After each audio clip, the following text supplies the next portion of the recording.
जय Hind friend, class 10th UP board के सभी छात्रों को जय हिंद। तो आज का जो हमारा टॉपिक होने वाला है आपकी बोर्ड परीक्षा 2024 के लिए सामाजिक विज्ञान का आज का जो सैम्पल पेपर है वेरी वेरी इंपॉर्टेंट होने वाला है, क्योंकि इसमें मैंने वही क्वेश्चन रखे हैं जो कि आपके परीक्षा के लिए बेहद इम्पॉर्टेंट हैं। तो यहाँ पर आज हम लोग अपनी सामाजिक विज्ञान में 90 प्लस का स्कोर करेंगे। आप लोग कमेंट बॉक्स में बताएंगे कौन कौन छात्र 90 प्लस का स्कोर करना चाहते हैं। तो आज हम लोग इस सैम्पल पेपर में देखेंगे कि हम लोग लॉन्ग आंसर किस प्रकार से लिखें और शॉर्ट आंसर आपको किस प्रकार से लिखने चाहिए, ताकि आपको एग्जामिनर पूरे पूरे मार्क्स दे। तो ये आपको हम वीडियो में बताएंगे, आपको वीडियो में बना रहना है। आपको ऐसे बताएंगे आपको हेडिंग किस प्रकार से डालनी है और आपको किस प्रकार से लिखना होगा। यहाँ पर आज हम लोग इस वाले क्वेश्चन पेपर में मैंने वही क्वेश्चन रखे हैं जो कि आपकी परीक्षा में लगातार रिपीट हो रहे थे, तो मैंने वो सारे क्वेश्चन रखे हैं, इसलिए आप क्वेश्चन पेपर को पूरा जरूर देखें। हम लोग वीडियो करते हैं स्टार्ट। अगर हमारे वीडियो पे नए हैं तो वीडियो को जल्दी से कर लें सब्सक्राइब, और अपने वीडियो को दोस्तों के पास भी शेयर जरूर करें, और लाइक करना तो बिल्कुल ना भूलें। जैसा कि यहाँ पर सबसे पहले आप लोगों को एमसीक्यू देखने को मिलते हैं, तो आप लोगों को एक बात ध्यान रखनी है, क्योंकि आपको परीक्षा के दौरान OMR शीट दी जाएगी। तो यहाँ पर आपको आप जब यहाँ पर निर्देश ऊपर पढ़ते हैं तो यहाँ पर साफ साफ निर्देश में लिखा होता है कि आपको नीले या काले बाल पेन का ही प्रयोग करना है। आपको परीक्षा के दौरान नीले या काले बाल पेन ले जाने हैं और उसका प्रयोग आपको OMR शीट पर गोले भरने में करना होगा। जैसा कि यहाँ पर हमारा पहला क्वेश्चन यहाँ पर दिया गया है। क्वेश्चन नंबर पहला, निम्नलिखित में से कौन सा 1804 के नेपोलियन कोड में नहीं जोड़ा गया था? तो ये क्वेश्चन हमारा वेरी वेरी इंपॉर्टेंट है, इसको आपको ध्यान रखना है। यहाँ पर हमारा पहला क्वेश्चन फिर से देख लीजिए, निम्नलिखित में से कौन सा 1804 के नेपोलियन कोड में नहीं जोड़ा गया था? तो यहाँ पर हमारा सही आंसर होगा जन्म से प्राप्त विशेषाधिकार। तो यहाँ हमारा ऑप्शन सही होगा, जन्म से प्राप्त विशेषाधिकार। यहाँ पर हमारा बिल्कुल इसका सही जवाब होगा, ऑप्शन नंबर ए हमारा बिल्कुल इसका सही जवाब होगा। इसके बाद क्वेश्चन नंबर 2 यहाँ पर हमारा कह रहा है फ्रांस की क्रांति कब हुई थी? ये भी हमारा क्वेश्चन वेरी इंपॉर्टेंट है, इसको आपको ध्यान रखना होगा। जैसा कि यहाँ पर हमारा इसका आंसर होगा 1789 में। फ्रांस की क्रांति कब हुई थी? 1789 में हमारी फ्रांस की क्रांति हुई थी। इसके बाद नेक्स्ट क्वेश्चन यहाँ पर हमारा दिया गया क्वेश्चन नंबर 3, 1861 में एकीकृत इटली का सम्राट किसे घोषित किया गया? यहाँ पर हमारा इसका सही जवाब होगा ऑप्शन नंबर ए, इमैनुअल द्वितीय। ऑप्शन नंबर ए हमारा बिल्कुल इसका सही जवाब होगा, इमैनुअल द्वितीय। इसके बाद नेक्स्ट क्वेश्चन यहाँ पर हमारा है क्वेश्चन नंबर 4। क्वेश्चन नंबर 4 यहाँ पर कह रहा है कि बेल्जियम कहाँ स्थित है? पूछ रहा है बेल्जियम कहाँ पर स्थित है? तो यहाँ पर हमारा इसका सही जवाब होगा ऑप्शन नंबर 4। क्या होगा? ऑप्शन नंबर 4, जो कि यूरोप में स्थित है। बेल्जियम कहाँ पर स्थित है? यूरोप में स्थित है। इसके बाद नेक्स्ट क्वेश्चन यहाँ पर हमारा क्वेश्चन नंबर 5। क्वेश्चन नंबर 5 कह रहा है कि 1929 में आर्थिक महामंदी का मुख्य कारण क्या था? यहाँ पर हमारा इसका सही जवाब होगा ऑप्शन नंबर क्या? यहाँ पर हमारा सही जवाब क्या होगा? यहाँ पर आर्थिक महामंदी हमारी क्यों आ गई थी? तो यहाँ पर क्या हो गया? अत्यधिक निवेश तो नहीं होगा, कृषि के क्षेत्र में उत्पादन ये भी नहीं होगा, बैंकों का निजीकरण, तो यहाँ पर क्या हो जाएगा? बैंकों का ये भी नहीं होगा, अत्यधिक निवेश, या आप ये भी कह सकते हैं उद्योगों की संख्या में वृद्धि। यहाँ पर आप ये लगा सकते हैं अत्यधिक निवेश। तो यहाँ पर ऑप्शन सही क्या हो जाएगा? ऑप्शन नंबर बी हमारा इसका करेक्ट आंसर हो जाएगा। इसके बाद नेक्स्ट क्वेश्चन यहाँ पर क्वेश्चन नंबर 6, अफ्रीका में रिंडरपेस्ट क्या था? अफ्रीका में रिंडरपेस्ट क्या था? तो ये हमारा क्वेश्चन वेरी इंपॉर्टेंट है, जो कि एक बीमारी थी। क्या थी? यहाँ पर हमारी एक प्रकार की बीमारी थी रिंडरपेस्ट। हमारी बीमारी तो किस प्रकार वो होती थी? जानवरों में बीमारी होती थी रिंडरपेस्ट। तो ये आपको ध्यान रखना होगा। इसके बाद नेक्स्ट क्वेश्चन यहाँ पर हमारा क्वेश्चन नंबर 7। क्वेश्चन नंबर 7 यहाँ पर कह रहा है कि निम्नलिखित में से कौन सा राज्य सूची का विषय है? यहाँ पर हमारा इसका सही जवाब होगा व्यापार, जो कि हमारा राज्य सूची का विषय है। इस क्वेश्चन को आपको ध्यान रखना होगा। इसके बाद नेक्स्ट क्वेश्चन यहाँ पर हमारा क्वेश्चन नंबर 8। क्वेश्चन नंबर 8, निम्नलिखित में संघात्मक शासन कहाँ नहीं है? तो यहाँ पर हमारा इसका सही जवाब होगा ऑप्शन नंबर से। यहाँ पूछा संघात्मक शासन कहाँ नहीं है, तो आप क्या लिखेंगे? संघात्मक मतलब कि डेमोक्रेसी, मतलब कि आपको बताना होगा कि फेडरल गवर्नमेंट कहाँ पर नहीं है। यहाँ पर हमारा इसका सही जवाब होगा ऑप्शन नंबर सी। क्या होगा? बेल्जियम। क्या होगा? बेल्जियम में अभी फिलहाल में है, पर पहले यहाँ पर चैप्टर के हिसाब से पहले वहाँ पर नहीं थी। इसके बाद नेक्स्ट क्वेश्चन यहाँ पर हमारा क्वेश्चन नंबर 9। क्वेश्चन नंबर 9 कह रहा है कि निम्नलिखित में से किसका संबंध लोकतंत्र से नहीं है? यहाँ पर बताना है कि कौन सा संबंध है जो कि लोकतंत्र का नहीं है। यहाँ पर हमारा इसका सही जवाब होगा बहुसंख्यकों का शासन। तो ये हमारा लोकतंत्र यानी संविधान का लोकतंत्र का हिस्सा नहीं है, तो ये हमारा ऑप्शन नंबर डी वाला बिल्कुल सही जवाब होगा। इसके बाद नेक्स्ट क्वेश्चन यहाँ पर हमारा क्वेश्चन नंबर 10। क्वेश्चन नंबर 10 यहाँ पर कह रहा है कि निम्नलिखित में से कौन सी संघात्मक शासन की विशेषता नहीं है? यहाँ पर हमारा ऑप्शन क्या होगा? यहाँ पर हमारा ऑप्शन सही होगा शक्तियों का केंद्रीकरण। हमारा बिल्कुल आंसर सही होगा शक्तियों का केंद्रीकरण। इसके बाद नेक्स्ट क्वेश्चन यहाँ पर हमारा क्वेश्चन नंबर 11। क्वेश्चन नंबर 11 यहाँ पर कह रहा है कपास की खेती के लिए निम्नलिखित में से कौन सी मिट्टी उपयुक्त है? तो यहाँ पर आप सभी को पता होगा कपास की मिट्टी के लिए हमारी कौन सी मिट्टी उपयुक्त है, जो कि हमारी काली मिट्टी बेहद उपयुक्त मानी जाती है। यहाँ पर आपको इसको ध्यान रखना होगा, काली मिट्टी कपास के लिए अति महत्वपूर्ण मिट्टी मानी जाती है। इसके बाद क्वेश्चन नंबर 12 यहाँ पर हमसे कह रहा है कर्तन एवं ध्यान कृषि झूम कृषि निम्नलिखित में से किस राज्य में अपनाई जाती है? तो ये क्वेश्चन हमारा वेरी इंपॉर्टेंट है, इसको आपको ध्यान रखना होगा। तो हमारी झूम कृषि कहाँ पे अपनाई जाती है? जो कि हमारी अपनाई जाती है मिजोरम में। कहाँ अपनाई जाती है? मिजोरम में हमारी झूम कृषि अपनाई जाती है। इसके बाद नेक्स्ट क्वेश्चन यहाँ पर हमारा क्वेश्चन नंबर 13 है। क्वेश्चन नंबर 13 कह रहा है कि निम्नलिखित में खनिजों में से कौन सा आधारभूत खनिज है? यहाँ आपको बताना होगा कौन सा आधारभूत खनिज है। यहाँ पर हमारा ऑप्शन सही होगा लौह अयस्क। क्या होगा? लौह अयस्क हमारा इसका सही जवाब होगा लौह अयस्क। इसके बाद नेक्स्ट क्वेश्चन यहाँ पर हमारा क्वेश्चन नंबर 14। क्वेश्चन नंबर यहाँ पर हमारा 14 कह रहा है कि निम्नलिखित में से कौन सा ऊर्जा परंपरागत स्रोत है? में से कौन सा ऊर्जा का परंपरागत स्रोत है? यहाँ पर हमारा इसका सही जवाब होगा कोयला। क्या होगा? कोयला हमारा इसका सही जवाब होगा। इसके बाद क्वेश्चन नंबर 15 यहाँ पर है निम्नलिखित में से कौन सा उद्योग बॉक्साइट को कच्चे माल के रूप में प्रयोग करता है? तो यहाँ पर हमारा इसका सही जवाब होगा ऑप्शन नंबर सी। क्या होगा? एल्युमिनियम। एल्युमिनियम हमारा इसका सही जवाब होगा। इसके बाद नेक्स्ट क्वेश्चन यहाँ पर हमारा क्वेश्चन नंबर 16। क्वेश्चन नंबर 16 कह रहा है कि निम्नलिखित में से कौन सा एक विकसित देश है? तो हमारा विकसित देश कौन सा आपको बताना होगा। यहाँ पर हमारा विकसित देश है फ्रांस। फ्रांस हमारा एक विकसित देश है। इसके बाद नेक्स्ट क्वेश्चन यहाँ पर हमारा क्वेश्चन नंबर 17।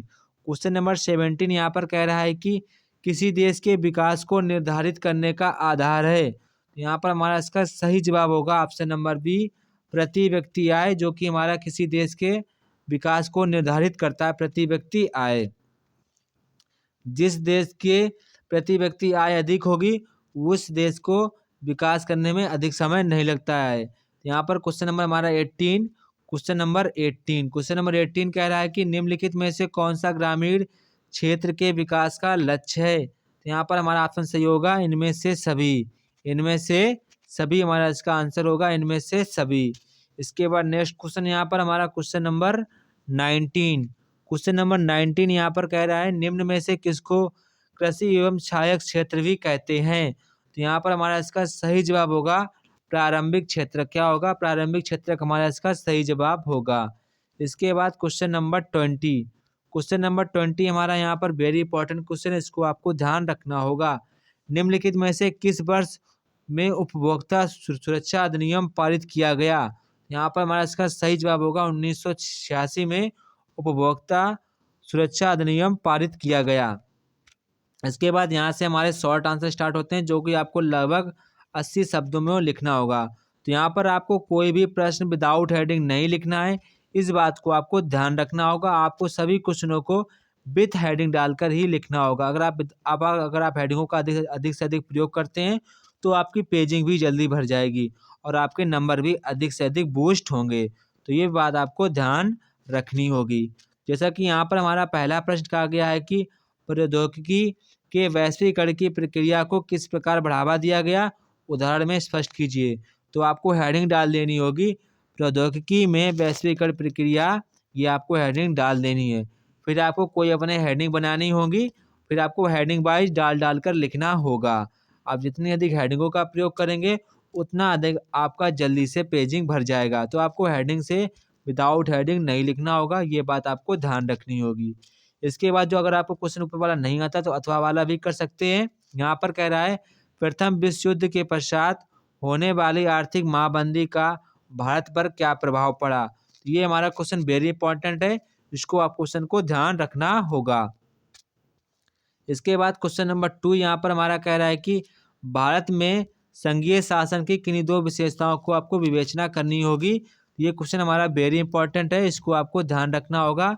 भारत में संघीय शासन की किन्हीं दो विशेषताओं का वर्णन करना होगा, यानी कि एक विशेषता हमारी हो जाएगी कि यहाँ पर किसी भी पार्टी अपना दबाव नहीं बना सकती है, और दूसरा हमारा हो जाएगा कि यहाँ पर हमारी जैसे कि यहाँ पर कोई भी सरकार कोई भी मुद्दे को नहीं दबा सकती, हमारा लोगों की शक्तियों का विकेंद्रीकरण होता रहता है। तो ये आपको भी 2 हेडिंग लिखने नहीं, और आपको अगर आपको अदर कोई हेडिंग आती है तो आप वो भी हेडिंग लगा सकते हैं। तो यहाँ पर आपसे सिर्फ 2 हेडिंग पूछी गई, 2 विशेषताएं पूछी गई, तो आपको लगभग 2 ही हेडिंग कोई सोचनी होगी, वो आपको हेडिंग का वर्णन कर देना है।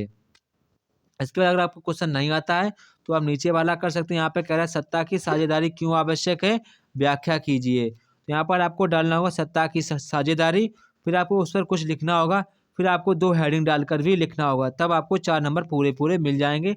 लगभग आपको 2 पेज लिखना ही पड़ेगा। इसके बाद नेक्स्ट क्वेश्चन यहाँ पर हमारा क्वेश्चन नंबर 3 है। क्वेश्चन नंबर 3 यहाँ पर कह रहा है कि भारत में भूमि उपयोग के प्रमुख प्रारूप की विवेचना कीजिए। ये क्वेश्चन हमारा वेरी इंपॉर्टेंट है, इसको आपको ध्यान रखना होगा। क्वेश्चन को आपको ध्यान रखना होगा और आपको तैयार भी करना है। अगर आपको क्वेश्चन नहीं आता तो आप नीचे वाला भी कर सकते हैं। कह रहे हैं संसाधन नियोजन की आवश्यकता क्यों पड़ी, इस हेतु कोई 3 उपाय सुझाइए। तो आपको यहाँ बताना होगा संसाधन नियोजन की अवस्था में क्यों पड़ी, और आपको उससे कोई 3 उपाय देने होंगे। ये क्वेश्चन हमारा 4 नंबर का है, तो आपको विद हेडिंग ही लिखना होगा। इसके बाद क्वेश्चन नंबर यहाँ पर हमारा 4 है। क्वेश्चन नंबर 4 यहाँ पर हमसे कह रहा है कि आर्थिक गतिविधियों को रोजगार की परिस्थितियों के आधार पर कैसे वर्गीकृत की जाती है। इसके बाद अथवा में कह रहा है कि राष्ट्रीय ग्राम रोजगार गारंटी अधिनियम 2005 पर संक्षिप्त टिप्पणी करिए। तो आपको यहाँ पर कोई एक प्रश्न करना होगा, जिस पर आपको अधिक से अधिक हेडिंग आए, आपको वही प्रश्न करना है। आपको जो प्रश्न वही प्रश्न करना है जिस पर आपको अधिक से अधिक हेडिंग आ रही हो, आप हमारे ख्याल से वही प्रश्न करना है, क्यों आपको हेडिंग डालकर ही लिखना है। तो आपको जिस भी क्वेश्चन पर अधिक हेडिंग आए, आपको वही क्वेश्चन करना है। इसके बाद यहाँ पर हमारे वर्णनात्मक प्रश्न स्टार्ट होते हैं। ये हमारे लगभग 150 शब्दों पे लिखने हो, कितने शब्दों में, 150 शब्दों में लिखना होगा। तो यहाँ पर आपको लगभग 3 पेज का आंसर लिखना, लगभग 3 पेज का आंसर लिखना होगा। यहाँ पर आप 2.5 पेज का भी लिख सकते हैं। जिन छात्रों की स्पीड तेज है वो 3 पेज का लिख दें, तो आपको यहाँ पर आपको 6 नंबर लाने से कोई नहीं रोक सकता है। जैसा कि यहाँ पर हमारा पहला क्वेश्चन पूछा गया है, नेपोलियन कौन था, तो आपको इसके बारे में लिखना होगा, उसके सुधार क्या थे, उसके सुधारों का क्या प्रभाव पड़ा। तो आपको इसको हेडिंग डालकर लिखना होगा। क्वेश्चन बहुत ही आसान है और वेरी इंपॉर्टेंट भी हमारा क्वेश्चन है। यहाँ पर हमारा क्वेश्चन 6 नंबर का है, तो आपको हेडिंग डालकर लिखना होगा, तभी आपको बोर्ड परीक्षा में यहाँ पर 6 में 6 नंबर मिल पाएंगे। इसके बाद नेक्स्ट क्वेश्चन यहाँ पर अथवा में दिया गया है। अथवा वाला प्रश्न तो बहुत ही यहाँ पर बहुत ही इंपॉर्टेंट हो जाता है, क्योंकि ये क्वेश्चन लगभग हर बार परीक्षा में पूछा जा रहा है, तो इस क्वेश्चन को आपको तैयार कर लेना है। यहाँ पर कह रहे हैं सविनय अवज्ञा आंदोलन क्या अर्थ है, इसे क्यों चलाया गया, इसका क्या प्रभाव पड़ा। यहाँ पर आपको तीनों प्रश्नों का उत्तर देना होगा विथ हेडिंग डालकर, आपको विदाउट हेडिंग नहीं लिखना है। इसके बाद क्वेश्चन नंबर यहाँ पर हमारा 6 है। क्वेश्चन नंबर 6, तो क्वेश्चन नंबर 6 यहाँ पर हमारा है, भारत में कभी कभी चुनाव जातियों पर निर्भर करते हैं, क्यों, इस स्थिति को छुटकारा पाने के लिए हमें क्या करना चाहिए। तो आपको इस पर लिखना होगा। अथवा में कह रहा है कि लोकतांत्रिक शासन व्यवस्था अन्य शासन व्यवस्थाओं से बेहतर है, कारणों को स्पष्ट कीजिए। ये क्वेश्चन हमारे दोनों इंपॉर्टेंट हो जाते हैं। इन क्वेश्चन को आपको अच्छी तरीके से कॉपी से या बुक से तैयार कर लेना है। तो ये क्वेश्चन हमारे फंसने के लगभग 101% चांस हैं। तो आप इन क्वेश्चनों को विद हेडिंग तैयार कर लीजिए अभी से। इसके बाद क्वेश्चन नंबर 7 यहाँ पर हमारा है, किसी अर्थव्यवस्था में कृषि का क्या महत्व है, आपको समझाना होगा। और आप अथवा में दिया गया है, चावल की खेती हेतु उपयुक्त भौगोलिक दशाओं का विवेचना कीजिए। भारत में किन्हीं 3 प्रमुख उत्पादक क्षेत्रों का आपको उल्लेख करना होगा। तो आपको इनमें से जो प्रश्न आपको बहुत ही आसान लगे, यानी कि जिस पर आपको अधिक से अधिक हेडिंग आ रही है, आपको वही प्रश्न करना होगा। इसके बाद हमारा क्वेश्चन नंबर 8 है यहाँ पर। क्वेश्चन नंबर 8 यहाँ पर कह रहा है कि वैश्वीकरण किसे कहते हैं?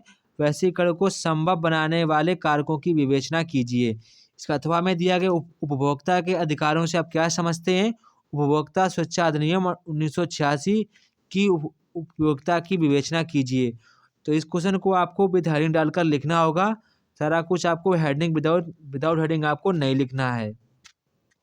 इसके बाद हमारा क्वेश्चन नंबर यहाँ पे मैथ से क्वेश्चन स्टार्ट हो जाते हैं। तो आपको परीक्षा के दौरान यहाँ पर जिन अध्यापकों की आपकी वहाँ पर ड्यूटी लगेगी, वो आपको एक इंडिया का मानचित्र देंगे। तो यहाँ पर आपको उन्हीं पर ये नाम भरने होंगे। जैसा कि यहाँ पर हमारा पहला प्रश्न कहा गया है कि वह स्थान जहाँ पर 1927 में भारतीय राष्ट्रीय कांग्रेस का अधिवेशन हुआ था, तो वह हमारा था मद्रास। क्या था? मद्रास चूँकि हमारा कहाँ पे इस समय है, वो हमारा चेन्नई में है। इसके बाद नेक्स्ट क्वेश्चन यहाँ पर हमारा क्वेश्चन नंबर 2 है। क्वेश्चन नंबर 2 कह रहा है कि वह स्थान जहाँ गांधी जी ने नमक बनाना प्रारंभ किया था, वह हमारा स्थान क्या था? दांडी। क्या था? दांडी, जो कि कहाँ पे है? गुजरात में है। इसके बाद नेक्स्ट क्वेश्चन यहाँ पर क्वेश्चन नंबर 3 कह रहा है कि वह स्थान जहाँ सूती मिल श्रमिकों ने सत्याग्रह किया। तो इसका हमारा सही आंसर हो जाएगा अहमदाबाद। क्या हो जाएगा? अहमदाबाद हमारा इसका सही आंसर हो जाएगा। अहमदाबाद हमारा कहाँ पे है? गुजरात में। कहाँ पे है? गुजरात में। इसके बाद नेक्स्ट क्वेश्चन हमारा क्वेश्चन नंबर 4 कह रहा है कि वह स्थान जहाँ जालियांवाला बाग की हत्याकांड घटना घटित हुई। तो हमारा क्या स्थान कौन सा था? अमृतसर, जो कि कहाँ पे इस समय है? पंजाब में है। कहाँ पे है? पंजाब में है। इसके बाद नेक्स्ट क्वेश्चन यहाँ पर हमारा क्वेश्चन नंबर 5 कह रहा है वह स्थान जहाँ से 1920 में असहयोग आंदोलन का उद्बोधन या उद्घोष हुआ था। तो हमारा स्थान कौन सा है? वह हमारा स्थान है, यहाँ पर असहयोग आंदोलन स्टार्ट हुआ था, तो वह हमारा स्थान है नागपुर। क्या है? नागपुर। क्या है? नागपुर हमारा कहाँ पे है? महाराष्ट्र में। कहाँ पे है? महाराष्ट्र में। तो ये हमारा इसका आंसर हो जाएगा। इसके बाद हमारे ज्योग्राफी से क्वेश्चन आते हैं। जो हमारे क्वेश्चन थे, ये हमारे क्वेश्चन हिस्ट्री के टॉपिक से पूछे जाते हैं। जो आपकी हिस्ट्री की होती, ये हमारे क्वेश्चन उससे आते हैं। इसके बाद जो नेक्स्ट हमारे मैपिंग क्वेश्चन है, वो हमारे ज्योग्राफी से आते हैं। किससे आते हैं?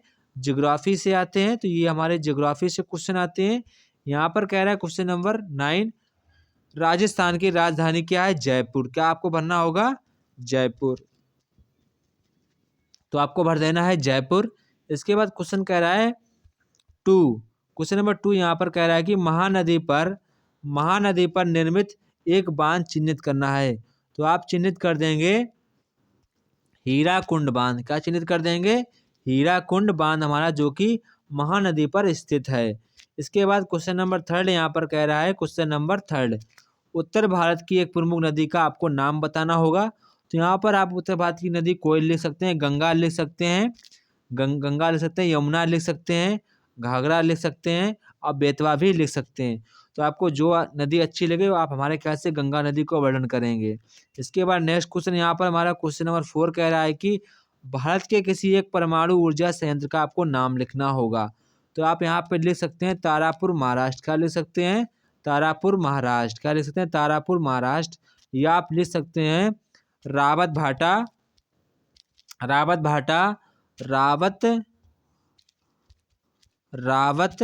भाटा राजस्थान। ये आप लिख सकते हैं। इसके बाद नेक्स्ट क्वेश्चन हमारा, जो कि लास्ट क्वेश्चन है हमारा, दक्षिण भारत में कैवा उत्पादक कोई एक राज्य बताना होगा। तो आप बता सकते हैं कर्नाटक। क्या आप बता सकते हैं? कर्नाटक।